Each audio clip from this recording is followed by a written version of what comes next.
I want to focus on that wonderful concept, that vital virtue that unfortunately and regrettably is often forgotten, the virtue of kindness, being kind.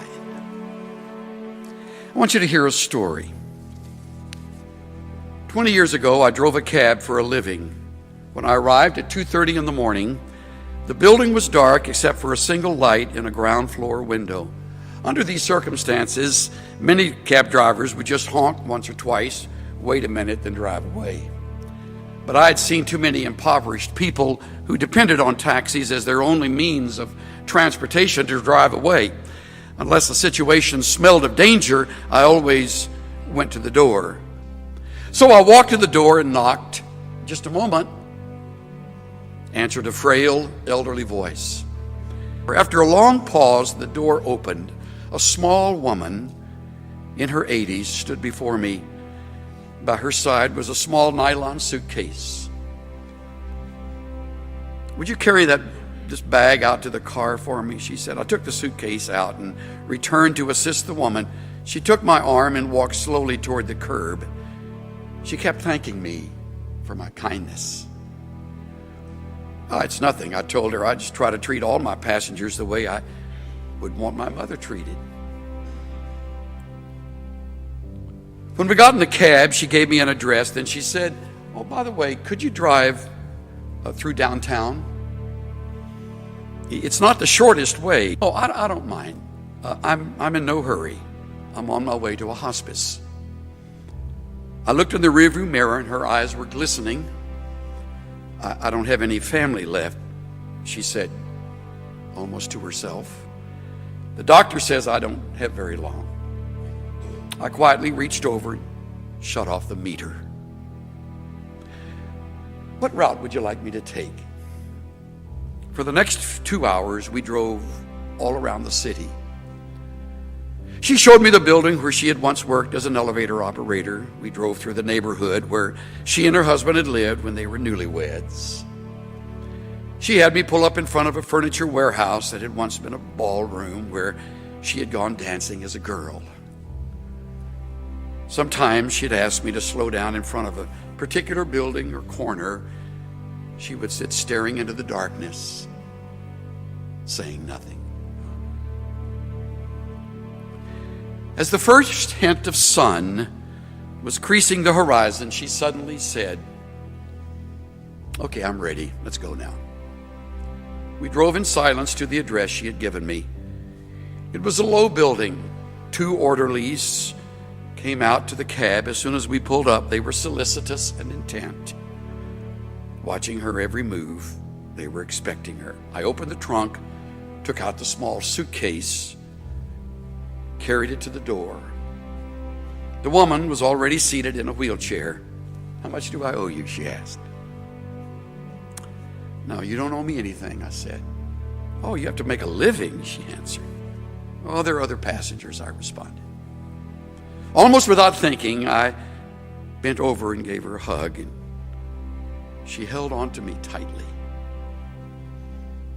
"You gave an old woman a little bit of joy," she said. "Thank you." I squeezed her hand, then walked into the dim morning light. Behind me, a door shut. It was the sound of the closing of a life.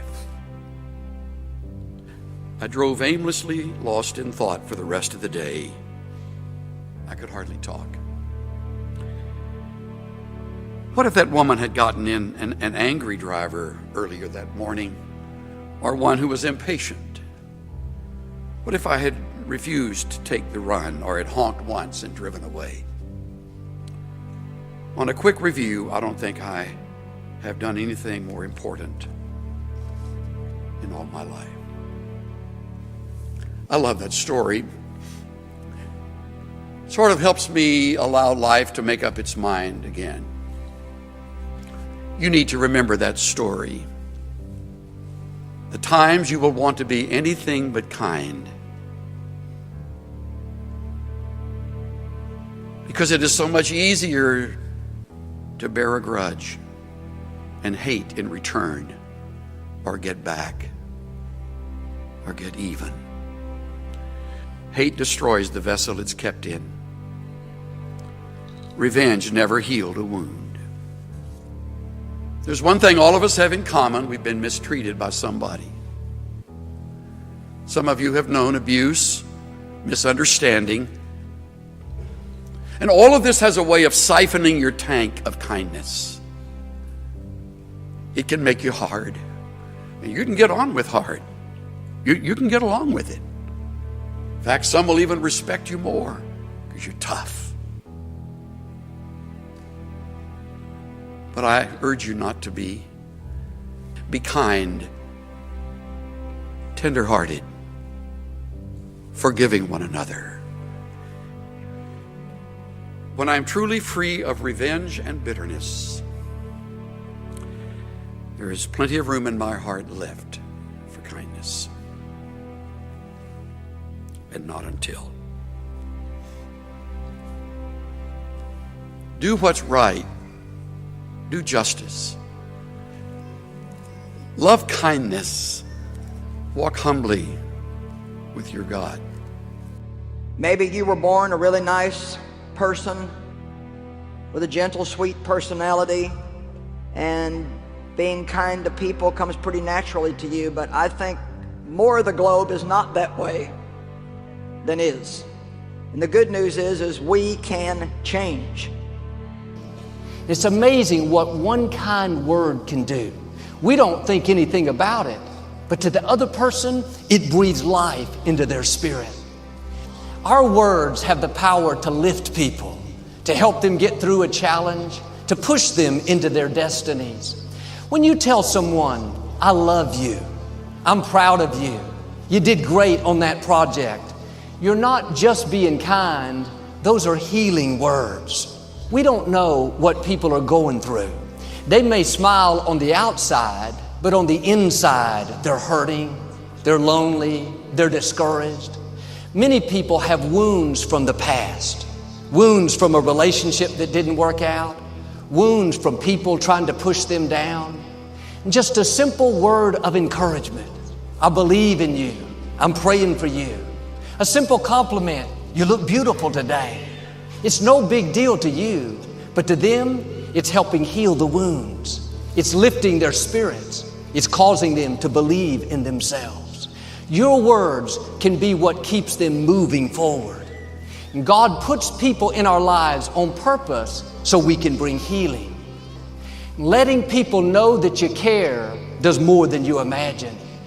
You have the power to put someone on their feet. You have the power to keep them from falling into depression. You have the power to cause them to pursue their dreams. Be free with your compliments. You can think well of your friend all day long, but if you never tell them, they'll never know. God wouldn't have brought it up if He didn't want you to tell them.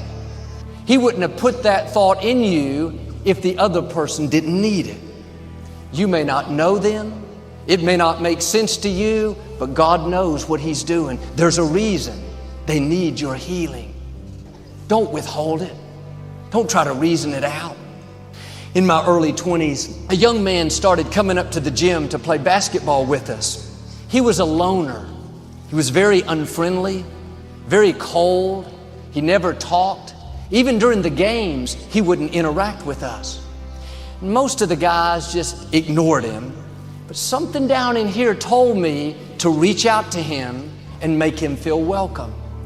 I found out that his name was Bo. When he would come into the gym, I would go over and say, "Hey, Bo, it's great to see you today." He never said anything. He just hit his chest twice and walked away. I didn't know what that meant, but I hit my chest twice and walked away. This went on for several years. I saw him 4 or 5 times a week. Well, I stopped playing basketball there, and I hadn't seen Bo in over 20 years. One Sunday, he showed up at church. I saw him afterwards. I thought, where do I know this guy from? He said, "I'm Bo. We used to play basketball together." That's the most I'd ever heard him talk. He went on to tell how he grew up in the projects At 14, he started living on his own. Nobody wanted him. He never felt loved or accepted. He said, one of the main reasons I went up to the gym was to hear you say, "Great to see you today," because nobody had told me that they were glad to see me. Those simple words, letting him know that I cared, were like life-giving water. Today, Bo is married. He introduced me to his children. He's setting a new standard for his family. What am I saying? Nobody is in your life by accident. Don't ignore what you feel on the inside, that compassion to encourage them, that desire to be their friend. Take time to make them feel loved. Doesn't have to be something big. Just good to see you. I believe in you. I'm praying for you. Just let them know that you care.